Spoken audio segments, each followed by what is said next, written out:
Yo, what is everybody and welcome back to my YouTube channel. If you guys are new to this channel, make sure to subscribe, hit that like button if you guys enjoy the video, and always be sure to hit that little bell to turn post notifications on.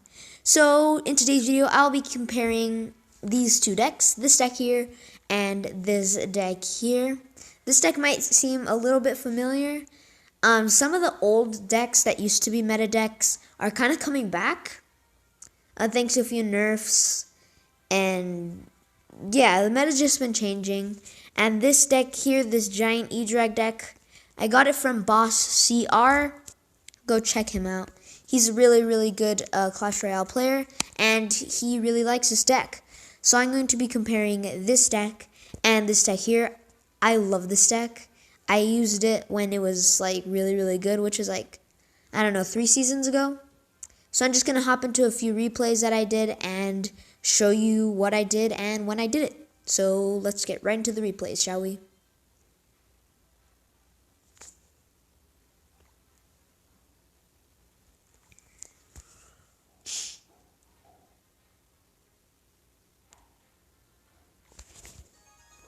Alrighty guys, so hopping into the first replay with the giant Electro Dragon deck.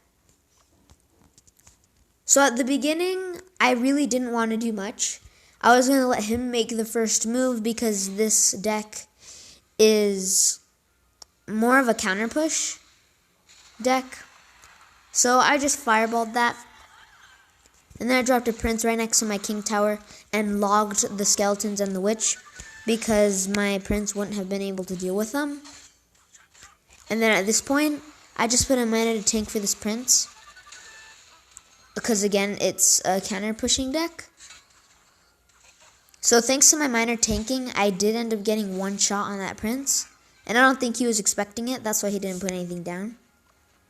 But this is a proper way to defend a baby dragon against with a mega minion without having the mega minion die. Just get it right before it starts hitting your tower, but make sure your your princess tower is hitting the baby dragon along with a mega minion, and then just drop the mega minion right on top, and you'll be able to defend it really easily. So at this point, I had no idea that he had Ram Rider or the Electro Dragon. So I was pretty surprised when I saw it, nor did I think he had Fireball. So I logged that back, but I had to absorb quite a bit of Ram Rider damage. He ended up getting 2 shots, which is a good 400 to 500 damage. So quite unfortunate for us. We are pretty much even on elixir here. He is like 1 elixir ahead of us. But at this point, we're just going to sauce out a miner and a mega minion, just to force some elixir out of him. And then I just fireballed those archers, I think. Yeah. And I just got lucky that he put an Electro Dragon there. So I ended up putting an Electro Dragon of my own because, to be honest, the Electro Dragon is actually one of my favorite cards. So at this point, I just put the miner to tank. And he didn't have much to defend this. I caught him off guard with that counter push.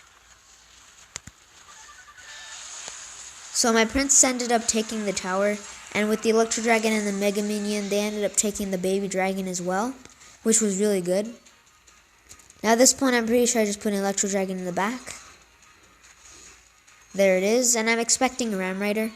That's why I was holding my prince, and I logged the skeletons back. That was a pretty good fireball on his part. It knocked back my Electro Dragon, but that wasn't enough to take my tower, so that's going to be GG. Really good game. And yeah, let's hop right into the next replay.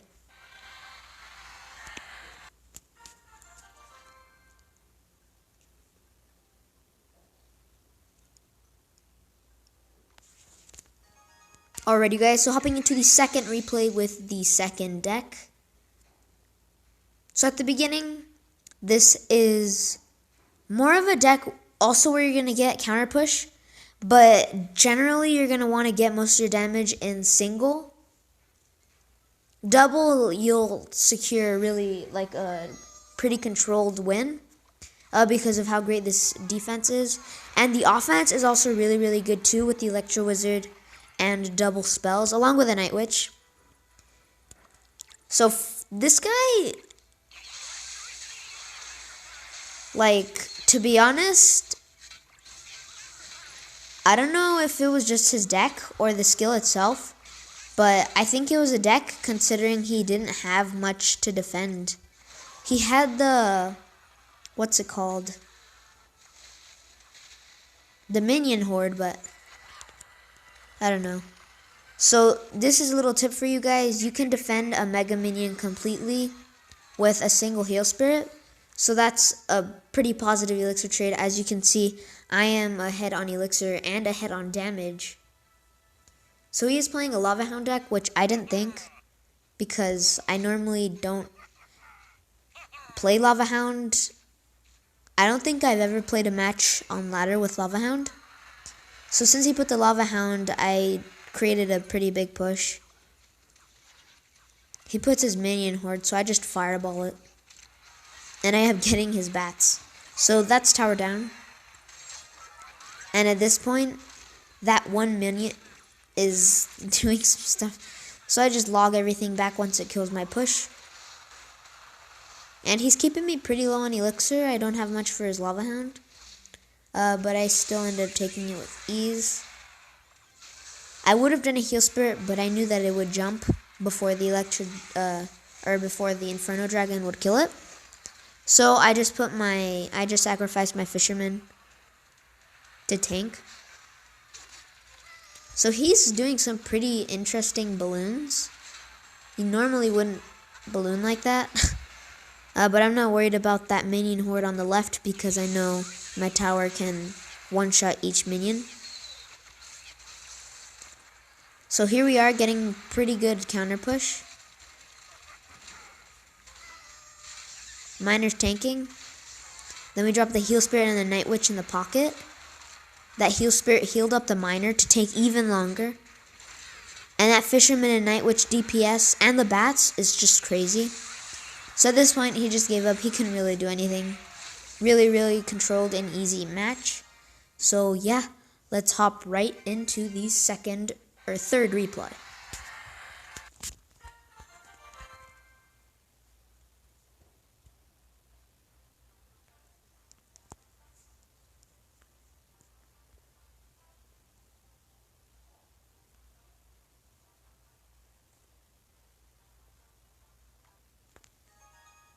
Alrighty guys, so hopping into the third replay with this giant Electro Dragon deck. Super really good deck.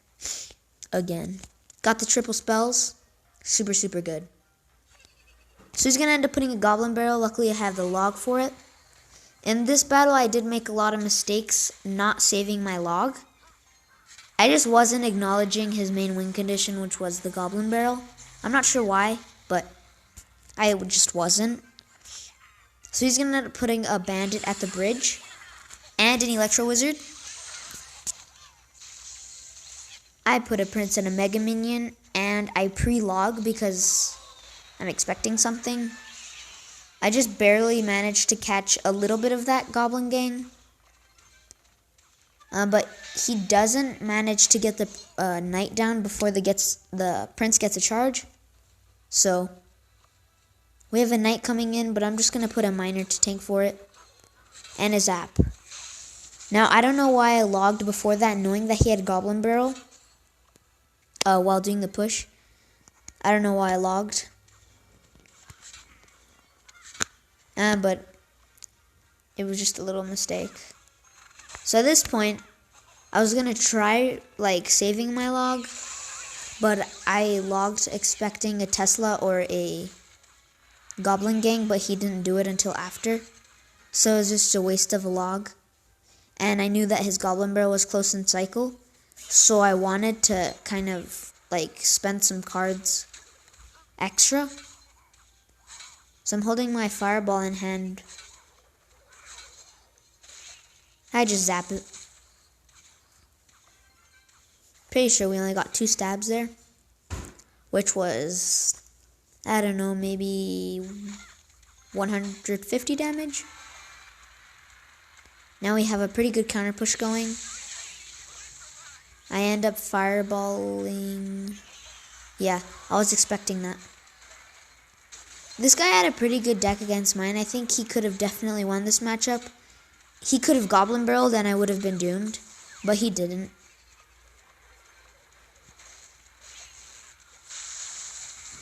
So I completely defended that.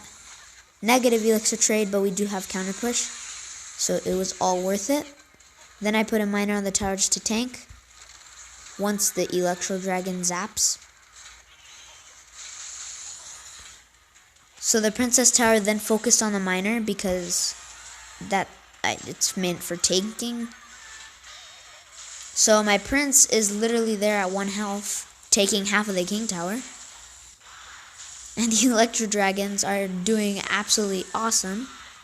Prince gets a charge, not enough time to get the 3 crown. But yeah, I hop into one live match with the Giant Night Witch deck, and yeah, we can see how we do.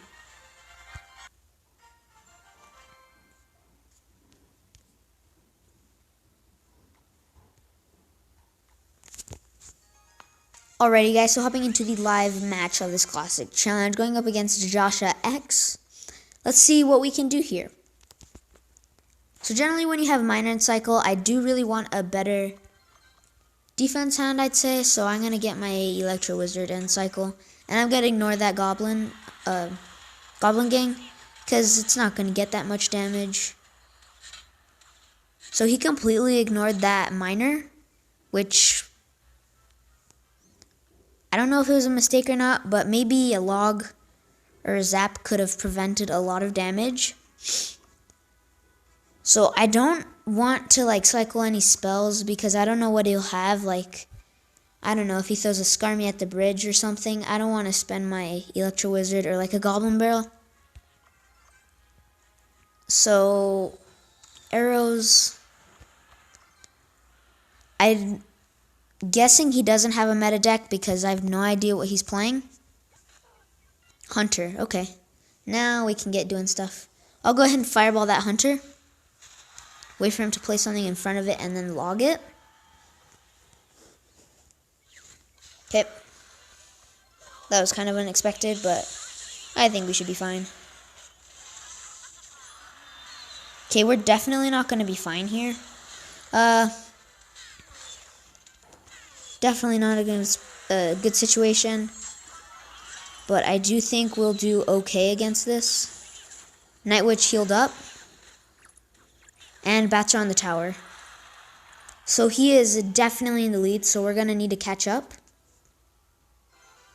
But it's fine if we lose so that you guys can see some of the weaknesses that this deck has. So double elixir is about to hit. So once I hit 10 elixir, I'm just going to drop a giant in the back. There we go. So he just used one of his most valuable counters to my giant, which is his Hunter.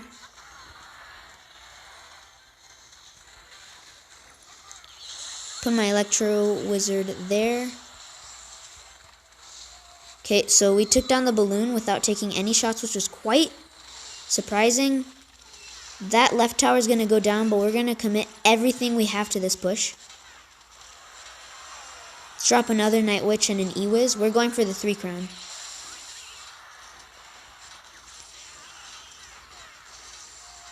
Log. Sauce out a Heal Spirit. Okay, so it looks like we are going to lose because his defense was great against my big push. And at the beginning, he caught me off guard with that Lumberloon push. But that's totally fine. You guys can see it wasn't the deck. It was just me not being cautious about what he had. So yeah. Let's just open that chest up really quick. And yeah, that's going to be the end of the video. I hope you guys enjoyed. And I will see you in the next one. Bye-bye.